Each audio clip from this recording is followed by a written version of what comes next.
Tanah ini adalah merupakan satu bahan di dalam antirat, di mana tanah yang terhasilkan ini ialah tanah yang bersih yang boleh digunakan untuk bertayamum.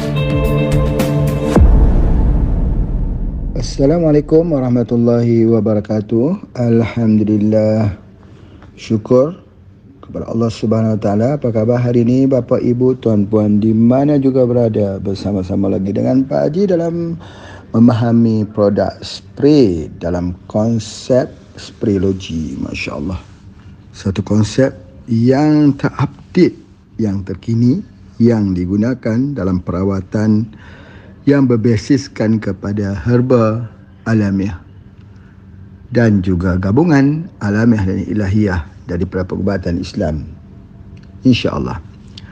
Alhamdulillah, pada hari ini Pak Haji nak bercakap tentang antirat. Antirat, subhanallah, salah satu herba kita yang sangat-sangat efektif yang digunakan untuk perawatan bagi racun. Racun yang Pak Haji masukkan ini ialah rawatan racun daripada bakteria. Ini yang sangat-sangat penting.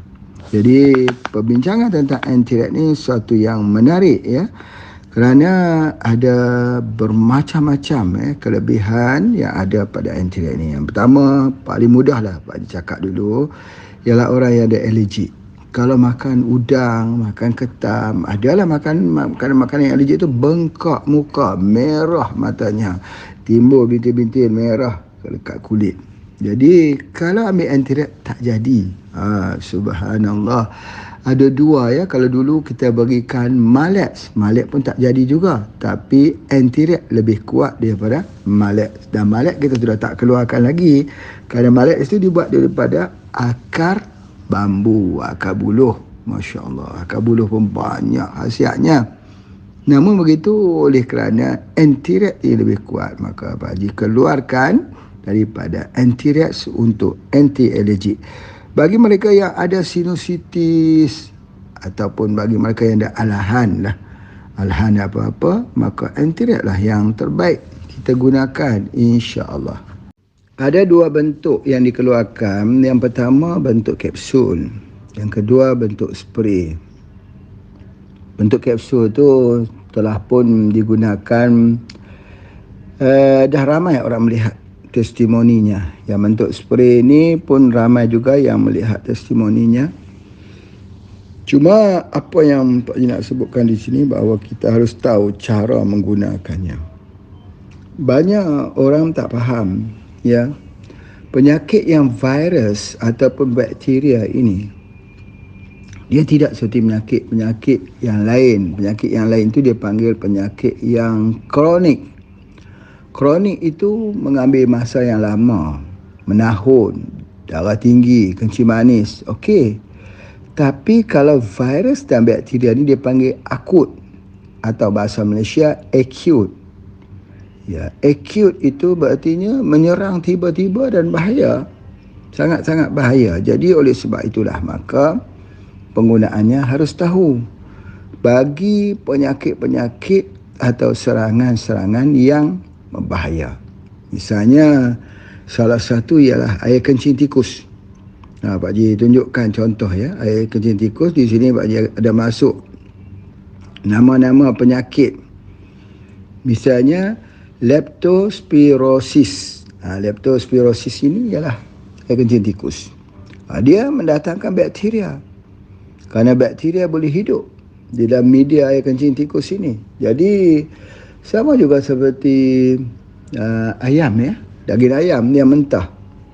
Jadi kalau berlaku begini, dia acute, serangannya tiba-tiba saja. Mata jadi kuning, ya, hati akan kena serangan tersebut dan boleh membawa kematian masa yang terdekat.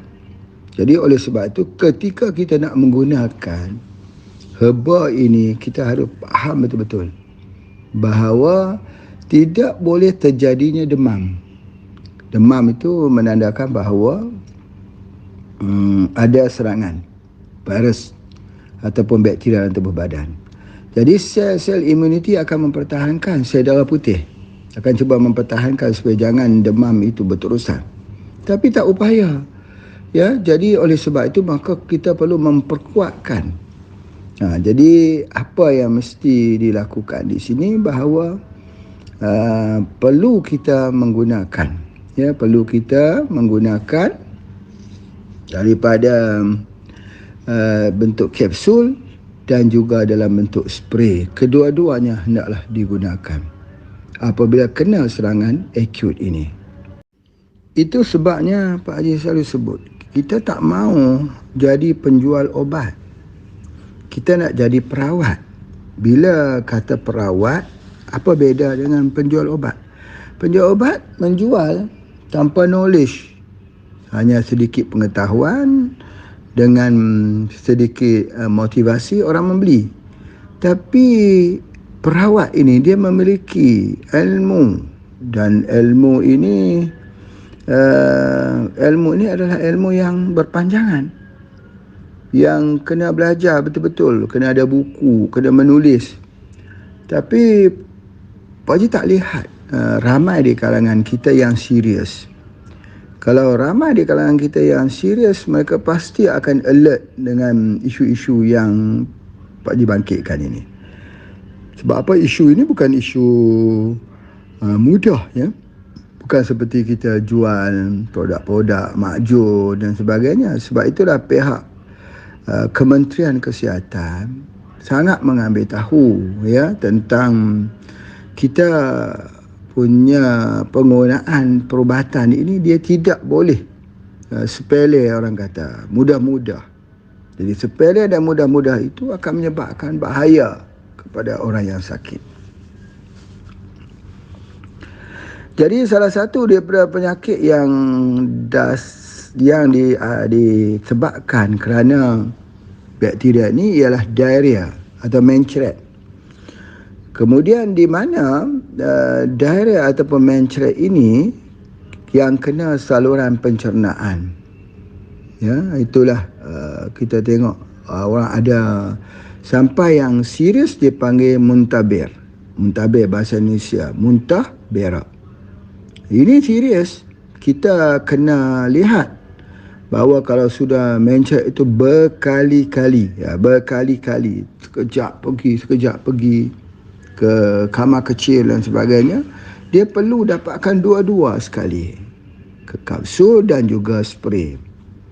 Dan juga begitu, ada satu lagi antidot yang telah kita keluarkan, minyak penawar rimba. Itu kita keluarkan. Dan ada satu lagi, iaitu SC spray, SC spray.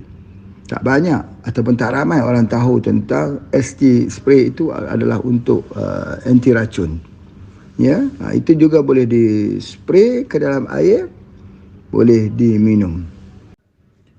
Ya, bila sudah semakin serius jangkitan di usus ini, maka pada ketika tersebut akan menyebabkan penyakit yang dipanggil sebagai disentri.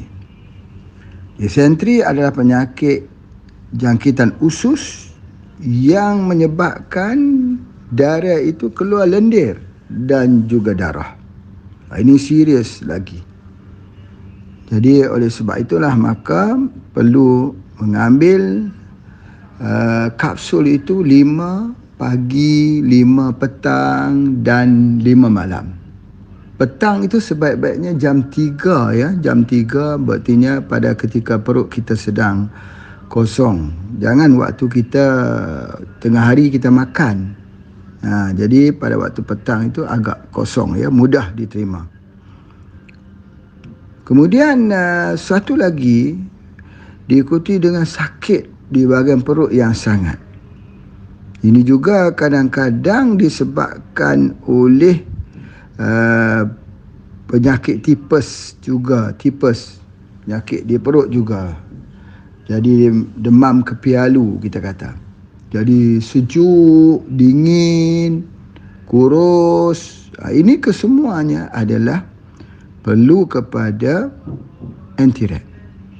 Jadi antiret ni digunakan, sangat-sangat penting. Dan penyakit TBC atau TB, batuk kering.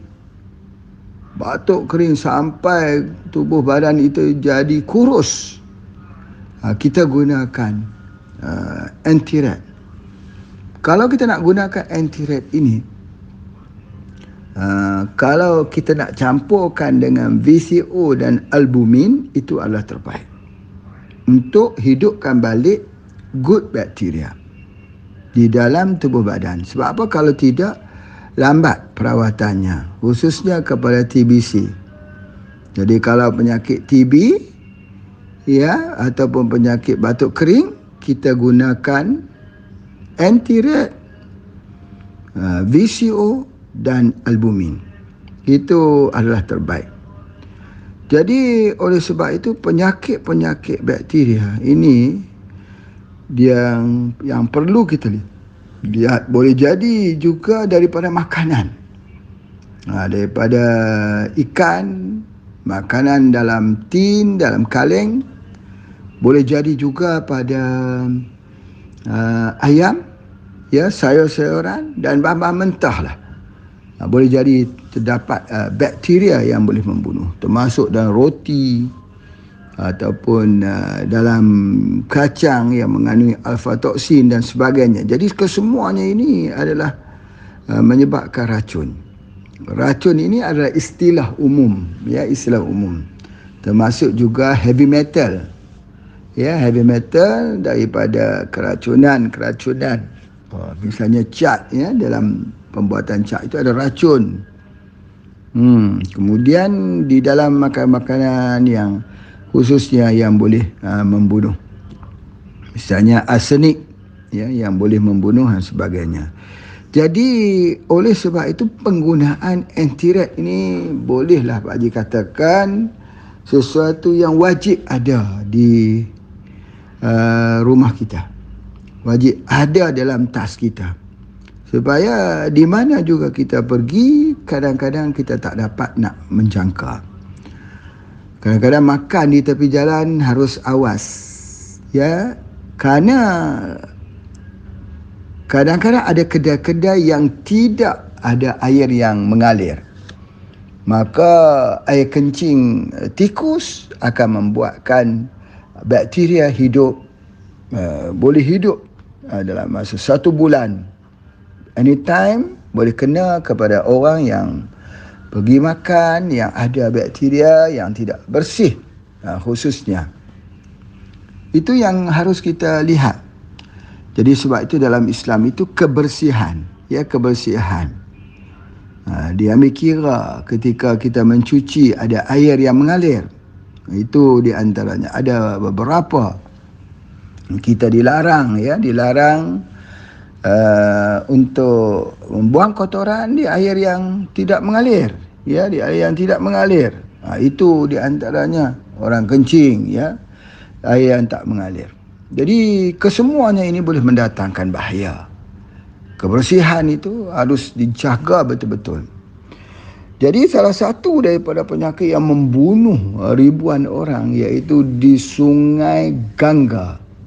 Sungai Ganga ini terletak di India. Salah satu tempat suci bagi pengikut agama Hindu. Mereka nak membersihkan diri, mereka mandi di situ. Ya, tapi Sungai Ganga ini dah jadi kotor. Dan akhirnya mendatangkan bakteria, ribuan orang yang mati. Mayat yang mati juga orang susah, tak tahu nak bawa ke mana, dibuang ke dalam Sungai Ganga. Jadi sebab itu dalam Islam perkara itu tidak berlaku. Allah mengajar supaya bakteria ini mesti dihapuskan melalui apa? Melalui tanah. Sebab itu ada hukum kita samak. Salah satu air tanah. Ya, tidak boleh mati bakteria yang ada pada air liur anjing, melainkan kita samak dengan tanah. Jadi itulah Allah memberikan pengetahuan Habil dan Qabil, anak Nabi Adam alaihi salam, ya, bagaimana memulakan manusia mula mengetahui tentang bagaimana untuk mengkebumikan orang yang meninggal.